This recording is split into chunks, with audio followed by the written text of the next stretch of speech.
Interaktívny program, pravidelný tréning, komunikačné zručnosti. Ako to povieš dvoma slovami? Toastmasters Košice. Nie každému ide o to isté. Máme 6 špecializovaných ciest podľa toho, čo konkrétne chceš zlepšiť.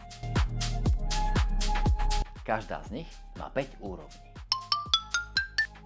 Od základu po veľké výzvy, ako je organizácia eventu, vedenie tvojho tímu alebo prezentovanie na konferencii. Teóriu študuješ doma. Na klubových stretnutiach venujeme 100% času tréningu komunikácie. Základom je podporné tréningové prostredie. Tu experimentujeme s našim prejavom. Učíš sa vlastnou skúsenosťou, prezentovaním svojich prejavov, projektov a plnením klubových úloh. Po každom výstupe získaš spätnú väzbu. Konkrétne rady pre tvoje ďalšie kroky. Nie každý chce hrať solo. So skúseným členom napreduješ rýchlejšie. Preto máme program mentoringu.